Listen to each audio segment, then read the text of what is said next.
तुम्हाला विचारलं जाऊ शकतं सुनामी कशी तयार होते आहे का बरं, कारण तुम्हाला हा प्रश्न विचारला जाऊ शकतो ज्योग्राफीमध्ये सुद्धा आणि इकडे सुद्धा. ठीक आहे, सुनामीला आपण काय म्हणतो? हार्बर वेव्हज असं म्हणतो. हार्बर वेव्हज असं म्हणतो. हार्बर वेव्हज का म्हणतात सुनामीला?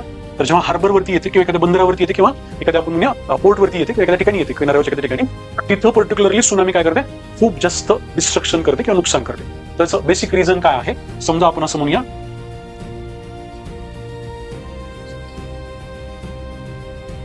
काय म्हणूया आपण किनारा आहे. ठीक आहे, आणि हे काय आहे? पाणी आहे असं आपण म्हणूया सगळं इथपर्यंत. आणि हा किनारा आहे, हा समुद्र आहे, मेन समुद्र. समजा या समुद्रामध्ये या पर्टिक्युलर ठिकाणी काय झालं? भूकंप झाला. या पर्टिक्युलर ठिकाणी समुद्रामध्ये भूकंप झालेला आहे. इथून काहीतरी एनर्जी रिलीज होईल. ठीक आहे, एनर्जी आपण म्हणूया ऊर्जा रिलीज होईल. ही ऊर्जा या समुद्रामधल्या पाण्याला मिळेल, पाण्याच्या व्हेव्जला मिळेल. पाण्याच्या व्हेव्जला ही ऊर्जा मिळाल्यानंतर, ठीक आहे, पाण्याच्या व्हेव्ज कशा बिहेव करतात या पर्टिक्युलर एरियामध्ये? त्या बिहेव करतात या पद्धतीने. या पद्धतीने म्हणजे काय? या पर्टिक्युलर एरियामध्ये, म्हणजे जिथं आपण म्हणूया की समुद्राची जी आतली बाजू आहे खूप, या पर्टिक्युलर एरियामध्ये या ज्या काही व्हेव्ज तयार झाल्या या एनर्जीमुळे, ठीक आहे, व्हेव्ज तयार झाल्या त्या कशा असतात? त्या उंची खूप कमी असते. ठीक आहे, उंची कमी असते. ठीक आहे, त्यांचा वेग मात्र खूप फास्ट असतो.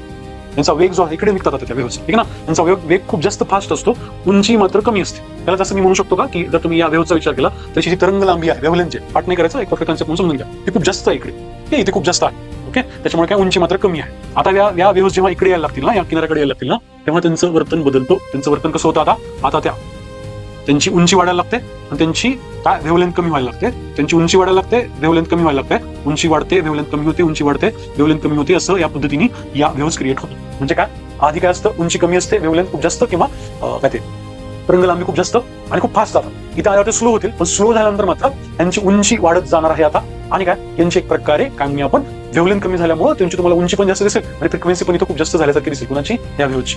आणि त्यामुळे काय होतं? समजा जर इथे एखादं जहाज आहे, ठीक आहे ना, तर या जहाजाला कळणार पण नाही की इथं सुनामी चालू आहे कुठे? या समुद्राच्या मध्यभागी.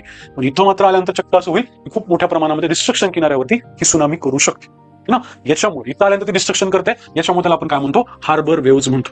ठीक आहे, तुम्हाला विचारलं जाऊ शकतं सुनामी कशी तयार होते.